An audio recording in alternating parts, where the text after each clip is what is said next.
This is Troy McGuinness, and you're listening to the Agile Uprising podcast.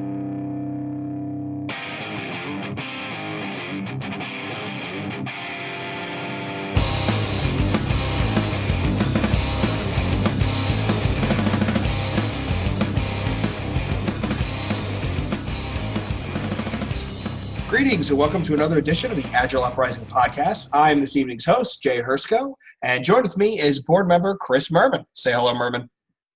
Yeehaw, Agilis. So the topic of tonight's conversation is the Agile Dojo, the Agile Team Dojo, the Agile Coaching Dojo, the Dojo, right? We're all hearing this word and this term come up more and more, and a lot of us, admittedly so, are not familiar with it. So Murman and I were going back and forth, figured we wanted to go down this path, and what better way to discuss this than to find ourselves an actual Agile Dojo coach, which is what we did, and joining us is Andrew Deal, goes by Drew. Drew, thank you for joining us. I'm very excited about it.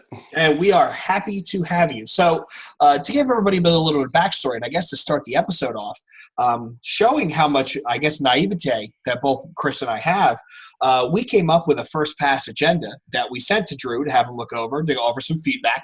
And Drew came back with a laundry list of bullets of things that we weren't even considering. Or parts we didn't like, are you sure you want to talk about the right thing? Because I don't think we're talking about that. Right. So This may be one of our more intellectual conversations, educational, because I don't have much of a background, and I don't think Chris does either. So before we dive into that, Drew, let's give you a chance to set the stage. You want to give us a little bit of background about yourself, your experiences, how this conversation came about, what makes you the dojo guy? Okay, well, there's some interesting background there. I don't think there's any one way to be a dojo guy, per se. My background is a little unique as well in that I didn't come from the corporate world. I had my own business for 15, 17 years, something like that. I kind of blurs toward the end where I just had my own setup. I was dealing with entrepreneurs directly, and we were very agile in a very free sense. We were small enough to be nimble about everything and stay in constant communication, get user feedback. So that's kind of my whole basis for thinking about the business of software development. So in having come to Verizon and a few other places and doing Agile, the dojo was a great deal for me because it was like bringing teams in, bringing them in at a very intimate level and getting them to feel like they're almost having personal training, for lack of a better analogy, to feel like what it's like to maximize the team environment, to exercise every muscle that need to be exercised to get their shit done, and it's just a great experience all around. So how did you get introduced to where did the term dojo first come about in from your experience? Like, where did it originate from?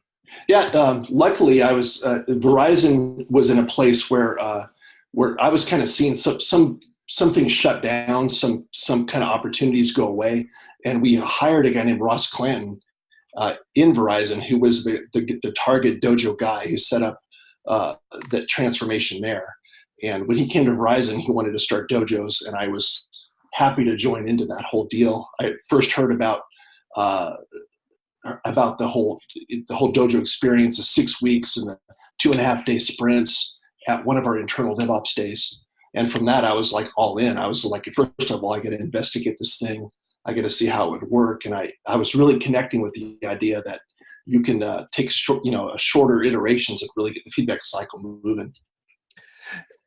Drew, did it start at Target? Is Target the first company to really pick up this and run with it, or are they just the first one to make a name for themselves by doing it? Like, were they the original originators? It started a little bit before that, but Target was the first, I think, big corporate place to really attach its brand to it and to really, make it somewhere people can go and learn more. The Dev Jam company, David Hussman, and that whole company of Agilists were the ones that got that whole track going. Okay. And the word dojo, much like shuhari inside of Agile, comes from, I think it is Aikido, and it literally means place of the way. So Mhm. you learned your place of the way. You just said you learned it at Verizon. Some of the guys who actually started it up at Target. So, and I think you briefly touched on this. So, what is the underlying motivator for taking a team through this type of exercise? Like, what is the whole concept behind the idea of a dojo, and how do we, what would cause a company or cause a group or an organization to say this is something we need to adopt? Right. That's a really good way to put it, because the term is appealing. The idea of having a place where you can have intensive coaching is appealing to a lot of organizations. It's real natural for companies to see that it may be a fit for them when they have particularly hard issues to deal with. But at the core of it, like the place of the way, another way to put it is in the martial arts sense, is how a place where people come to master their skills. So it really has to do with an idea of mastering your skills as an individual and as a team.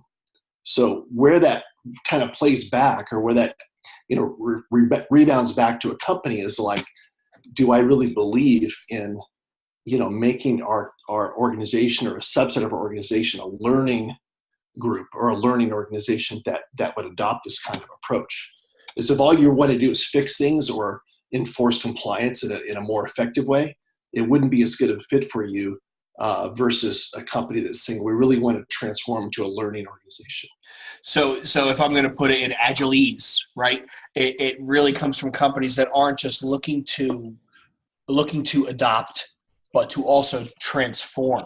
Right, it's not a company that wants to, and I'll throw out a common example for most of the people who listen. It's not a company who wants to absorb enough safe that it fits for purpose, and then they move on. It truly is for companies that want to cross the chasm and really transform into some type of impressive growth, like maturation, right? Absolutely. I mean, I should say absolutely, but it's also a little more nuanced, because there's nothing wrong with not knowing how deep you want to go down the rabbit hole to try it out, as long as you're willing to take the first steps. So where a company might trip itself up is if they've already tried to roadmap the future of what a dojo should look like in advance. If they think they can map it out in advance and have a study group around what it should be, they might falter. But if they're willing to say, we want to try something new and like dabble into the learning organization style or that kind of trust, then they should definitely go for it. So, Drew, I want to touch on the learning org piece of this. So I'm going to make a few logic leaps. So forgive me if I leaped incorrectly. But so the idea of dojos, it took a while, or it was difficult to kind of take root hold in large organizations, right? So coming from Target and the places you've had experience with before. You also want to instill this idea of a learning, like an organization that wants to learn. So I guess in my head, I immediately thought, well, do these large organizations really truly want to learn? Is that the case, or is it more learning is just difficult in these large organizations? Yeah, I've been looking at that recently. Like for an alpha organization that has it's hard for them to shake a top-down approach to things. Execution and learning can kind of be oil and water. So it feels like an either or to a lot of companies. And maybe those listening to the podcast may not want to really dissect whether they're one or the other, or whether it really is oil and water. But there's going to come a time when you have a team that comes to a dojo and you're going to say, we're going to carve out time for learning, or we're going to make learning the primary goal. It's going to take a little bit of adjustment and trust for a company to say, okay, let's roll the dice on that. But it's really not an either or, but it feels like it to a lot of the ways companies think about their work. Like, for example, let me just put it this way. Like, typically, learning is training. People say they think of learning as an investment in sending people away from their work, right? You send them away from their work and they learn, and they come back and they do. But a dojo is like learning while you do. So you have to be willing to mix the two and not get hung up over what the breakdown is exactly. See, I like that you said that, but my mind also immediately went to the fact that most of the organizations where I coach, if they need a specific type of skill or a type of capability, they'll just go to a third party vendor and they say, get me developers with that skill. Rather than teach or train up, they just say, get me 100 folks that do that. Does that resonate with you at all? Oh yeah. There's a big deal with, I think about the Reinventing Organizations book that I've been reading about how, companies are trained by experience and by the manufacturing mindset to think that economies of scale has to be like the means to an end. So I'd rather have, 10 more, if I can mass produce more bodies, that's, a better economy than investing in the mastery of my own core people. So even though we know the latter is true, I think there's something in organizational DNA that makes that less of a consideration. It's so crazy because, I hear like the organization that I'm coaching at right now, they talk about how they have a lack of subject matter experts, right? People that understand the system and how they work and whatnot. Mm-hmm. And yet, they're onboarding all these new, contract developers kind of a thing. And at the same time, they're just like, man, we don't have enough SMEs. We don't have enough expertise in this areas, which tells me like, wow, you all are struggling with people that learn and know things. And yet you're not investing time in your people to learn and know things, right? I've never run into that mix. It's usually I'm usually top heavy on SMEs in my background, but that lack of doers. Like one of the dojos we ran had all these SMEs that hadn't coded in 10 years, and we got them back into coding, and they're like super excited about it. Oh my God. That's actually a little bit terrifying. So I want to take a quick aside, because I think we're going down the path of talking about, learning organizations, and I like Drew's line of learning while you do. But maybe let's back it up conceptually, Drew. Can you talk us through how is a dojo set up? What you mentioned 2.5-day sprints, which may have caught some people's ears. So say Chris and I are on a team, and we're coming into one of your dojos and you're facilitating it. How is that set up? What does the day over day look like? So what should someone expect if they hear that, hey, your Agile team is next up in the dojo rotation? Yeah. That's perfect. You say people need to get an idea of the context of it. So I guess it kind of all starts from giving people space. So first of all, one of the things that really opens the door for the dojo to work is having a team that's not cluttered up with a bunch of other stuff. I mean, which is true in any situation, right? You need that. You need some margin and ability to shut out other things. So what we tell people in the initial consultations is that you need to, think about the dojo as an opportunity to get away from your normal routine. You get out of your normal workspace, you come physically. So a standard dojo at Verizon, for example, was a very much co-located centric situation. We had 7,000 square feet set aside for the dojo to accommodate 6+ teams.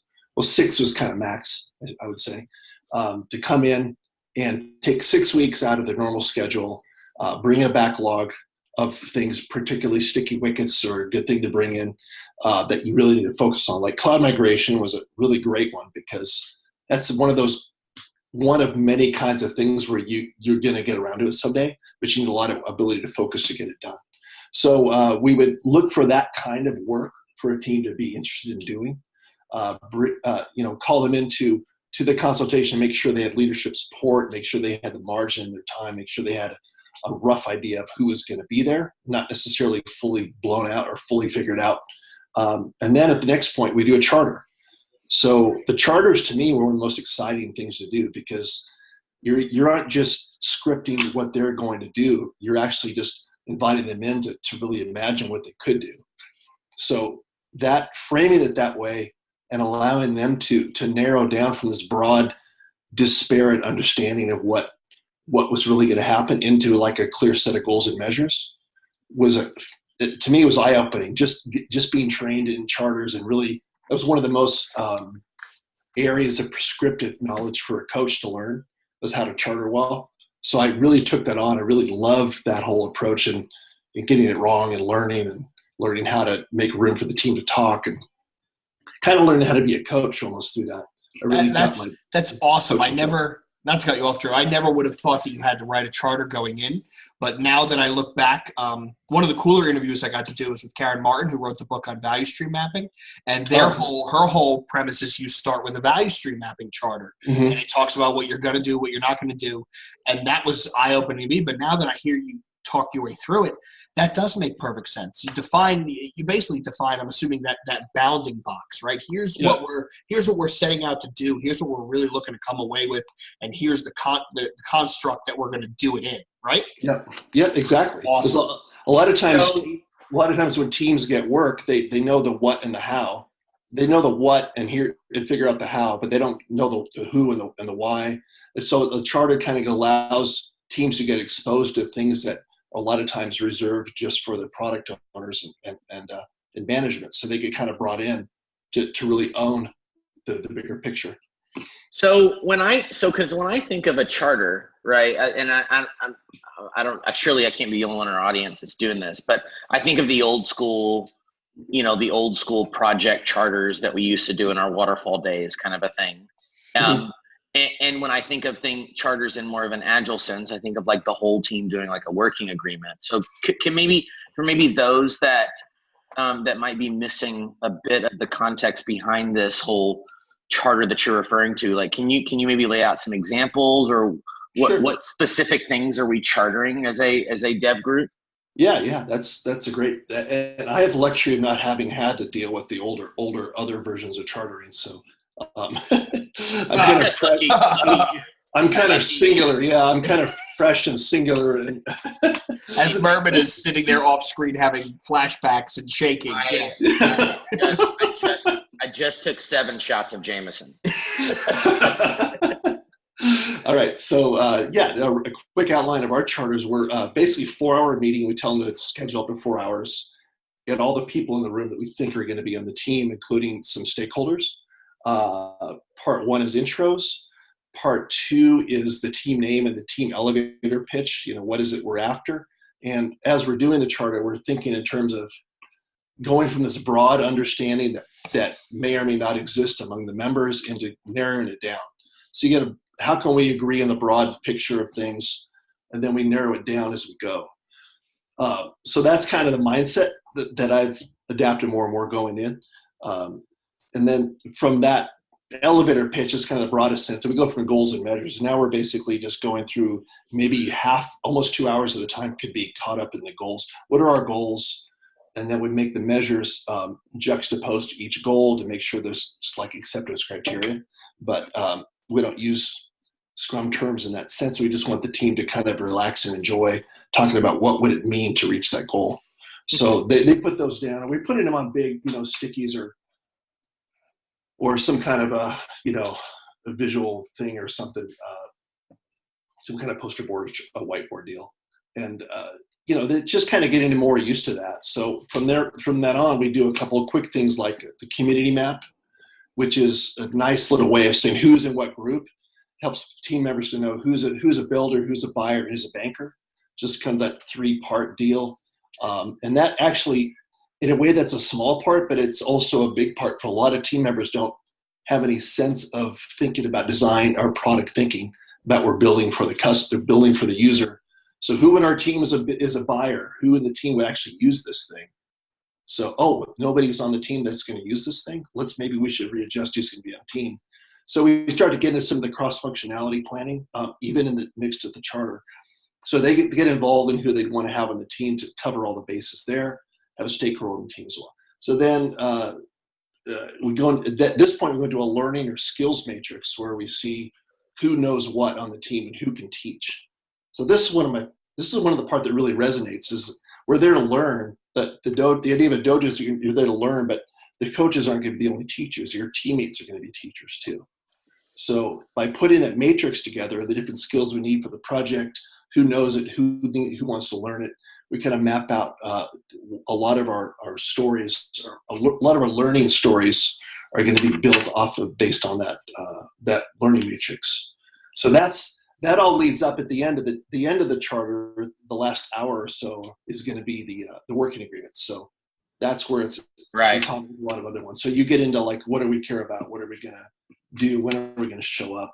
And the only thing that the dojo prescribes is that you have at least 6 hours a day to be there together as a team, that people agree to be there physically. You have like an agreed upon lunch break. So it's literally like we're on, we're not just randomly kind of around this in the same room. We're literally around the same table, 6 hours a minimum a day.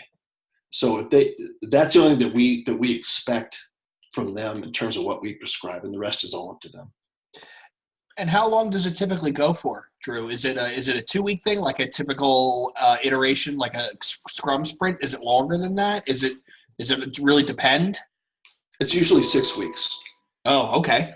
6 weeks is kind of set up based on the idea that it takes 6 weeks to learn new habits, and that seems to have worked well. It's about the maximum people can stand. Right. You're saying they get tired of you quickly, Drew, is what I hear you. No, they get tired of each other. They never get tired of us. They cry and sob when it's time to say goodbye. So we have people at a lot of different levels listen to this podcast, Drew. And so as I was hearing you describe this kind of working agreement and chartering kind of session that you're going in, I want to kind of give you this opportunity to kind of reach out to these leaders, because some of them could be listening to this going, oh my goodness, they're deciding all of this without any business folks or any project managers or scrum masters in the room. Like, why are the developers deciding all of these things on their own, kind of a thing? Like, what, how does all of these conversations help empower a development group? Well,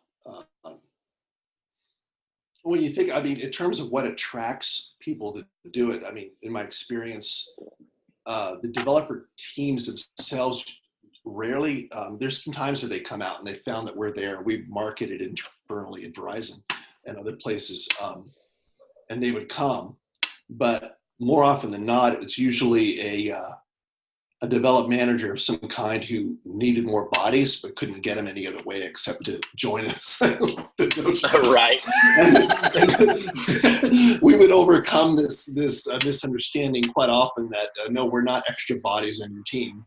we're not going to do the work for them. Don't. Yeah. But that, so that would be a way to come in, but it would be very, very quick for them to realize just having the focus alone would enable them to get more done.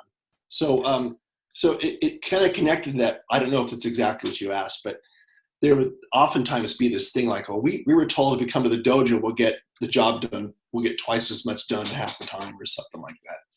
And we tell them, no, just like anything else, you got to slow down to speed up. You got to maybe come in the dojo with 3 weeks worth of work, and we'll do it in 6 weeks, but then you'll be turbocharged there, blah, blah, blah, superlative, extra coolness after that. Yeah, I think you kind of made the point. I think the thing that I always try to, I guess when I'm coaching organizations, the point of why I keep focusing on learning and this need to just give motivated individuals the room to kind of work and grow, kind of a thing, is so often these large organizations, they feel the need to drive things, like as if success or excellence or quality is something that can be driven, kind of a thing, yeah. Right? And to your, I kind of jokingly referred to, like, why don't business folks want to come to this thing? And you were even like, look, well, we invite them, right? They're totally invited to come stick around, but they're too busy going to their status meetings or their, or their whatevers, right? Mm-hmm. The challenge in creating a true learning organization, challenge in creating an empowered set of engineering folks to get work done is really truly just give them that room and that space and yeah. quit putting your thumb on them. You know what I mean? Yeah, exactly. Yeah. That's one of the things I've said to people, is that people don't need to be, they don't need to be X, Y, and Z verbed into being a better team. They really just need the margin to do it. They really just need a permission. That's what I believe that as I've seen it. And in a way, the dojo is kind of a way to enable that permission to kind of allow what feels unnatural in terms of giving teams space to learn and grow. It allows them to put a structure and a name to we're going to let these people go on a retreat to learn how to be awesome and master their skills. And we keep going back through to teams, and it's not just 10 developers, right? There's a product owner, there's a whole it's basically a self-contained unit in an org, right? So it's not like someone is being left behind. It's you really trying to coalesce as a team, develop that autonomy, that killer instinct, right, to get the work done, like you said, slow down and speed up. But it's not just developers. I'm assuming there's product owners in the whole kit and caboodle, right? If you're on the team, you're in the room. Yeah, absolutely. It's always been about building a cross-functional team, and as you might imagine, I mean, the developers are often the ones that are left there, or assumed to be the ones that would spend the 6 hours a day, and we have to remind them that no, everybody needs the Scrum Master, the product owner need to be there 6 hours a day, and then it gives an opportunity to start thinking differently, because product owners are, you give people a certain amount of hours a day to be part of X, they're going to find work that matches the time they have available. So if you have a product owner, for example, and this is just one of the ways it could play out, a product owner really is going to go to 6 hours a day with everyone else. They're going to learn new skills. They're going to learn maybe things like BDD. They're going to learn how to say given and when thens and commit code. Or how to commit those scenarios. Or how to pair with developers. You're right. Exactly. How to pair, how to teach them things. So we really, one of the big things is T-shaping. So I'm personally a generalist, and I know that I'd love everybody in the world to be a generalist. So I know that I can't just impose that upon the world, but at the same time, I believe that there needs to be more generalism. I can stand behind that. I've seen there's power in having people really, really cross-train each other and respect each other's skill sets, not only vertically, but also to teach each other some of the basics. There's value in that on just the obvious level, but also if you know that what you learn and what you're good at has to be transferred to someone less inclined, you're going to it's kind of like TDD. It's kind of like you're going to encapsulate the way you do in a way that's more translatable. Does that make sense? No, it totally does. So most of my career, Drew, has been spent coaching product people, and I feel like in some ways, I don't teach the exact same things that you do, but the same mentality of, hey, if you like sit down and like talk with a developer or a tech lead or a tester, like I teach user story kickoff sessions where you kind of go through like everybody all together kind of sitting there going, if we do this, like we're all agreement and that this will accomplish our goals, right? Like that type of pairing mentality is how I teach business folks who don't know how to code their way out of a wet paper bag to actually like hold their own in a technical conversation and say, hey, it's actually a good thing to learn how to speak like their language and know how they view their work and see their work differently. And that's how you get better requirements and user stories. And, I love that mentality because we should be doing it more. We should be pairing more. Like we should care, as business folks, we should care about what our developers are doing and how they test, Yeah, exactly. And how they approach problems and all that. So it's really neat to see that play out. So, we had a really interesting product owner come in and she was just used to spending all her time with other areas, which is what you're supposed to do. It's all good. And it's good to know that everybody has to sit in all those other meetings, so it's great. I get the whole specialization, but she was just so moved by just being able to spend that much time with the team and learn about what they're facing. It changed the whole way she related to them and the way that she got users. And she was able to take the extra time that she had and spend way more time on getting user feedback. That it just closed these open circuits, close these open circuits in really tight ways that everyone had a better sense of who they're building for. I've seen it over and over. So I have a question for you, and this is a little bit left of what we just talked about. So we talk about bringing these teams in, and we talk about, okay, you're in here for 6 weeks, you're doing 2.5-day sprints, you're bringing your backlog, we're going to create this working agreement, a community map, we're going to get going. Now, is there also And you said it yourself. You're a generalist, and we all know that some of the technology folks, especially now, which the speed that software development delivery is working at, you go way down the rabbit hole, the nerd hole, I call it, real quickly. Is there also a space, Drew, where you can do like have a technical coach brought in who's just like say I need just a Docker guy, or say I need someone who really knows CI/CD and can help walk us through that. And you can't be obviously you can't be expected to know everything. As bright as you are, you can't know everything. Does that also play into how you structure your dojo and how the internal ceremonies work for that 6 weeks? How the practices are absorbed? Yeah, there's many times in the dojo I was able to coach the team without any additional, paired coaching. Where other teams, especially the cloud migration teams and some of the DevOps, it would be two of us that were with the team the whole time. Generally, I would be high touch the first 2 weeks, and then I'd go medium touch and low touch the last, because we were getting them to do their own, more of their own ceremonies and all that kind of agile stuff, as you'd expect. Where the technical coaches kind of, their touch is a little more constant to help them, debug things and get through this stuff. And, every company is going to have not just the skills, but also how to navigate through the organizational issues on getting security things worked out and all that. Right. So the tech coaches were much more constant with teams. It just depended on the team. So a lot of teams I was fine doing it myself.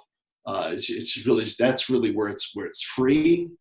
We found, and I was kind of pushing for this more, that say I can coach the team, but I need to know that I can bring in other technical specialists in for special sessions or whatever, or for certain short sprints to get something done.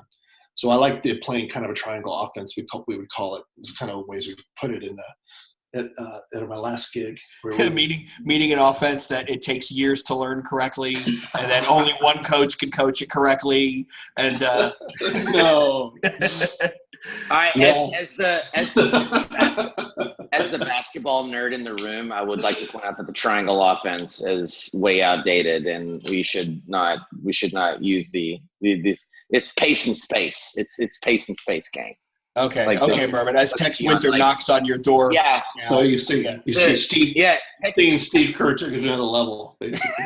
Exactly. Tex Winter died early this year, for the record, Jay. So thanks for pissing on his grave. There's two super nerds out there that absolutely heard what I said, and they're like, "Thank you, Murm. Thank you." Hopefully they're listening. So right. along that line, Drew, right? So we talked about the need for the technical piece of it. Is it possible to do this type of activity, this type of dojo with a non-technical, like a non-delivery team? Have you seen that done? Is it even a crazy idea? I think Murman was the one who was pissing on Tex Winter's grave. That's the problem. Maybe. I'm not over that yet. You said it. I'm a Lakers fan, so he helped win a bunch of titles for my team. So I can't denigrate him too much. All right, Jay's shaking his head. We got to move. Okay, but no, I do want to say you should read Phil Jackson's book 11 Rings. Totally a great book on coaching. Read that book. You'll enjoy this last 45 seconds of banter, whoever you are out there. He completely shit on Kobe in that book, and I like his previous coaching book better. But this is a type of nerdism that this group does not need. Yeah. All right. Drew, you and I clearly have shit to talk about. Like that's what we've learned. All right, we've learned that. All right, Phil Jackson. Okay, and so Jay said, not non-technical. Can we do a non-technical dojo? Can we do it for a non-delivery type? Is that possible? Yes. Sure. I mean, the general concepts are there, where you have work to do and you want to be able to have focus, and you want to be able to have some, great people with great life experience teach you and help you focus on that and get some good work. We actually had we had a lot of work around, well, let me frame it this way. The dojo allows you to think differently about doing things that may have been outside of your area. So like things like forming product teams. So product thinking, product teams is a way for an organization to also reinvent how they organize their teams. So you have less of an outside-inside kind of product thing, but you really have end to end. You really say from concept to not only deployment, but even support and feedback and back to the whole cycles within the space of one team. So as we started to see this work out and saw that it was possible and improved it, we had dojos, or at least shorter term ones, maybe long workshops you could even call them, around just helping organizations rethink how to organize teams, how to reinvent your understanding of who contributes to business value. So you can definitely apply the dojo concept with more than just delivering software. Cool. So Go on, Murman. Yeah, so I think that we've done our, especially you, Drew, because it's Jay and I are just asking the dumbass questions. But I think that you have illuminated a lot about the dojo. I'm curious, like, what do you, now that the term is kind of getting around a little bit, what do you feel like people have wrong? Like, what kind of myths do you feel like need to be debunked about the dojo in general? You never want to think of it as a behavior repair play. That's the first thing. As send us your tired, your broken-hearted developers, and we will fix them. Yeah, you don't do it as we're going to apply this to the teams that are struggling the most. The huddled masses of coders. Yeah, right. You got to be kind of more blue ocean about the way you think about how to apply it. I found it best when teams could be made aware of it and could seek and find. And the teams that did the best in the dojo are the ones that had a certain amount of ability to kind of to ask for it and request it and have it granted versus have it assigned to them. Just like a lot of things, I mean, it really is a place where you're gonna, like, the big motivators in people are, autonomy, mastery, and purpose. So you're gonna get all that. The dojo is gonna help enhance that. But if those things are only being talked about or just done in name only, then you're gonna have struggles. So that goes down one of the channels. Apart from that, man, I guess, the other thing is that if you misunderstand the cost, I think you're going to have a problem. So I mentioned before about training. So companies that are really easy for them to rationalize training is it's an investment in our people. They go away from their work, they come back, they get more done, but the cost is really high. So it's important to think of the dojo in a different kind of cost model. Since they're going to be doing the same work they're doing anyway, you really can rationalize it as being cheaper than you might otherwise think. I think that's an important thing that's under considered in the equation. That's a good point, because if I'm bringing my body of work, and like you said, I'm bringing a sticky wicket, I'm bringing something where the team maybe is a little too far wrapped around the axle, right, and not being able to make forward progress.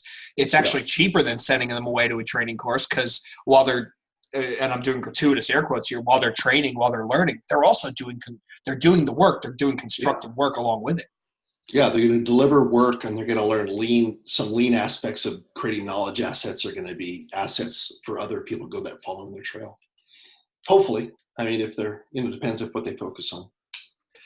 So what are the type of pitfalls, Drew, you want to watch out for? So like where have you seen, or where have you, in speaking to your other network of dojo coaches, where have you seen teams start to go south, start to go left where they should have gone right? What do you look for, and then how do you correct it? Oh, one of the big ones is something you might otherwise encounter anyway. It isn't too much that's completely unique, I would say, but the big one is you have a team that's committed to come in, to be coached, and to be given the leeway to get it done. But then you set it up so, hey, stakeholder, we're doing demos twice a week. Come in at the demo, you'll get all the updates you need, yay. And then this part of the equation that we put in as coaches to say, this is going to be so great for the team. They're not going to have constant, updates to their management. They only have to talk to them twice a week.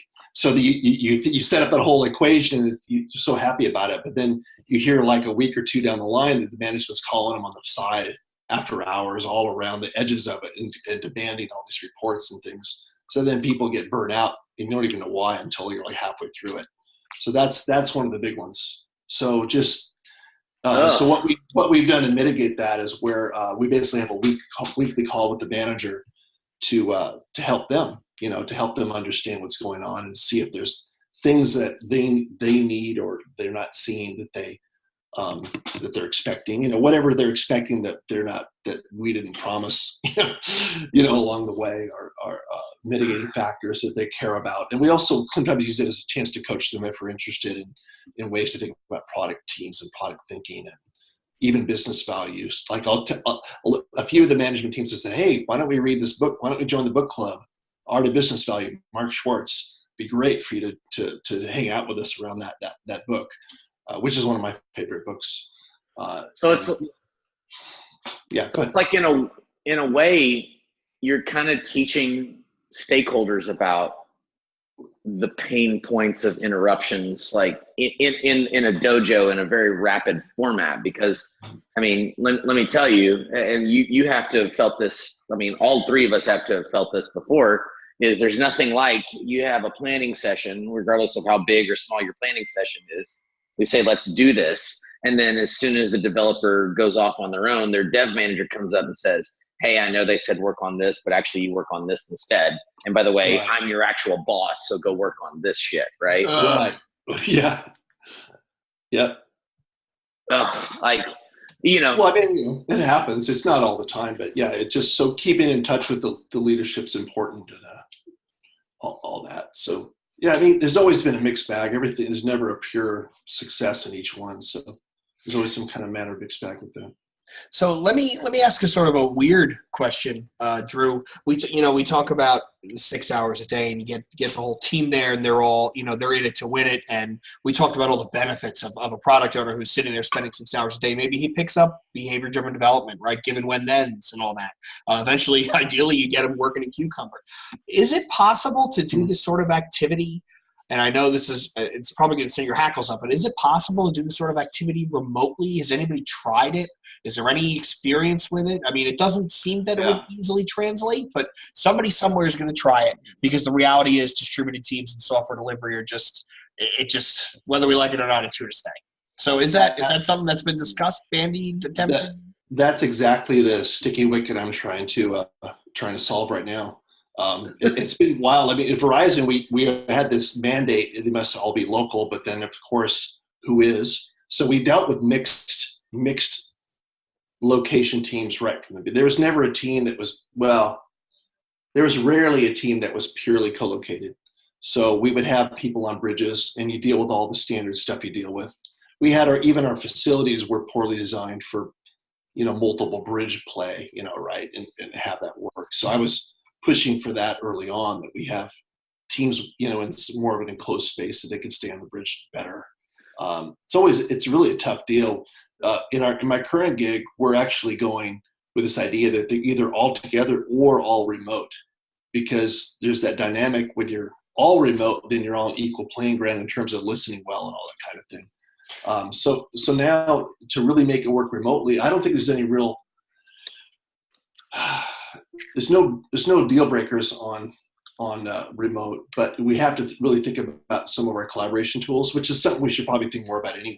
Honestly, I don't see a lot of organizations having that well. I think we can be further down the path. So like certain tools like Cardboard and things like that allow you to get around a whiteboard together and everybody move stickies around, prioritize things in a visual way. But I think if you do that, you can succeed with the virtual dojos. So we're doing that currently. We're setting those up.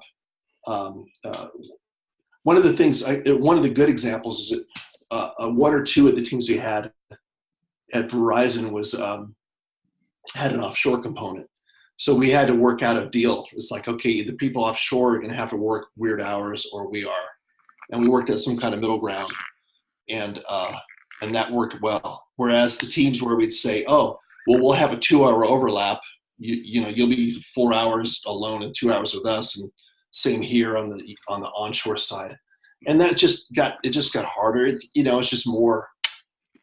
It was a lot easier to have things kind of blow up and combinatorial weirdness go on. So having a core hours together seems to be the main thing. Not 100%, but at least probably over 50% core hours, I think, is pretty much a safe way to keep the integrity of it.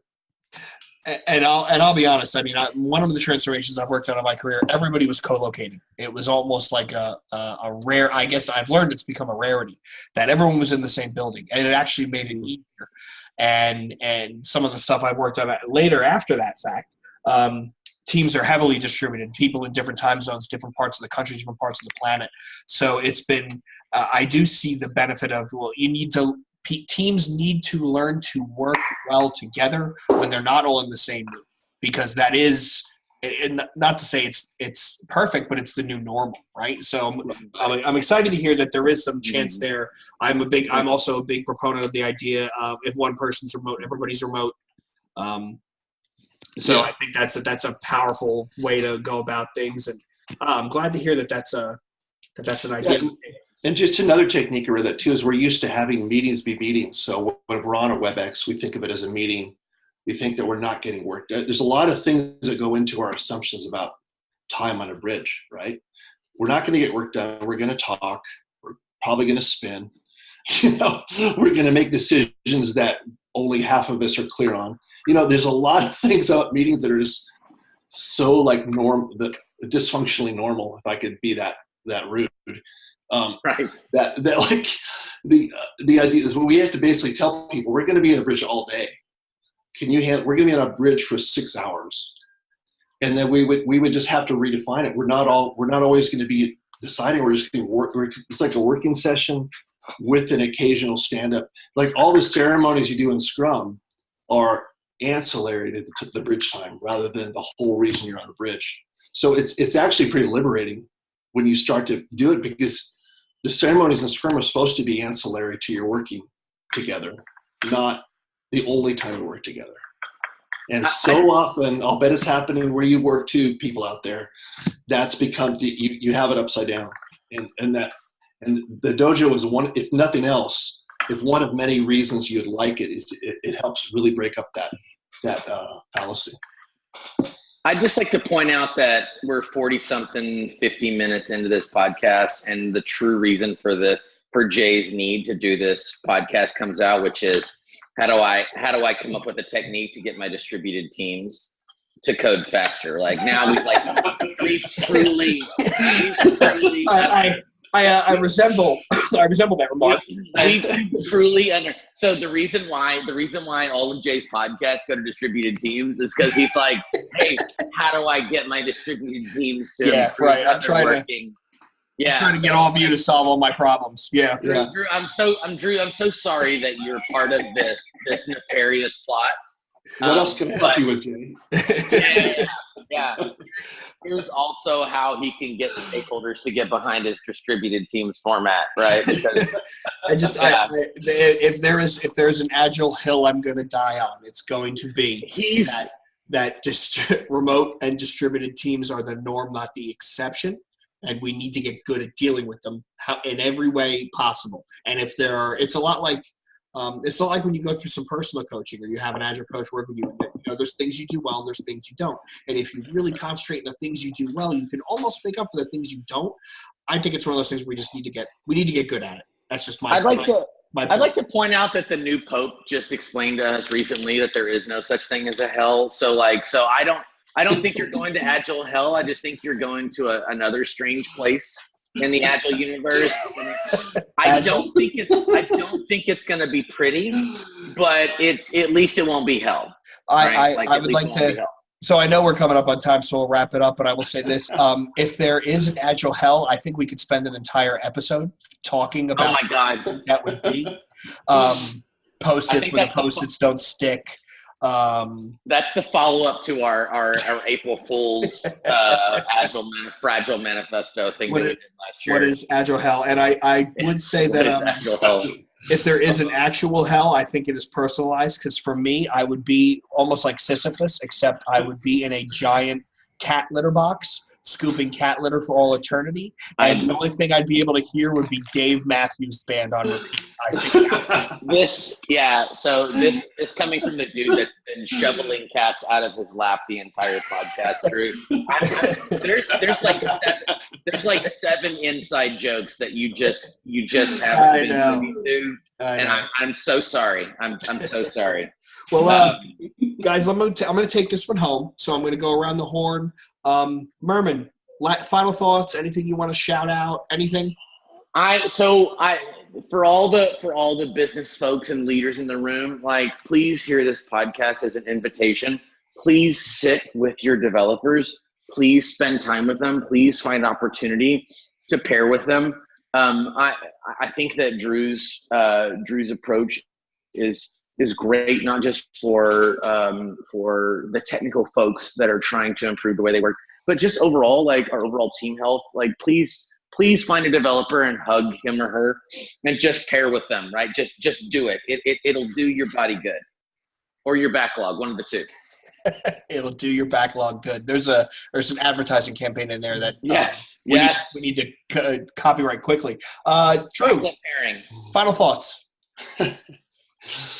Wow, I just want to say that it's just an honor to be on a podcast that has been touched and graced by all the different authors of Agile. I'm a big fan of all those that have really liberated people to be masters at their level of engineering. So it's just really great to be just in the general orbit of the whole scene on this podcast. That's basically all I got. Awesome. Well, on behalf of, let me say my final thought. I usually don't end with anything Agile related. All I will throw out there is, as Murman starts snickering, is the band Hate Eternal just put out a new album, Upon Desolate Sands. It is quickly in my top 10 metal albums of the year. So check that one out. And there we go. So on behalf of Chris and myself and the rest of the Agile Uprising, Drew, I'd like to thank you very, very much for your time. Hopefully we can have you on again. On behalf of Drew, myself, and Chris, I want to thank all of our listeners. Once again, check us out. If you want to be involved in the conversation, go to coalition.agileuprising.com. If you like what you hear, maybe you're a new listener, it's a good time as any to subscribe if you want. Leave us a review on iTunes. Tell us what you like. Tell us what you don't like. And we look forward to many more conversations. So on behalf of everyone, thank you very much and enjoy your evening. Oh, wait, Drew, final shout out? Yes, I got to give a big shout out to Dojo and Company, dojoandco.com, Joel Tosi and Dion Stewart are the guys that really showed me what's up. And if you ever get a chance to run into them, they'll take it to the next level. So I hope it happens for everybody out there. Awesome. Thank you, Drew. Thank you, everyone. Enjoy your evening, and until next time.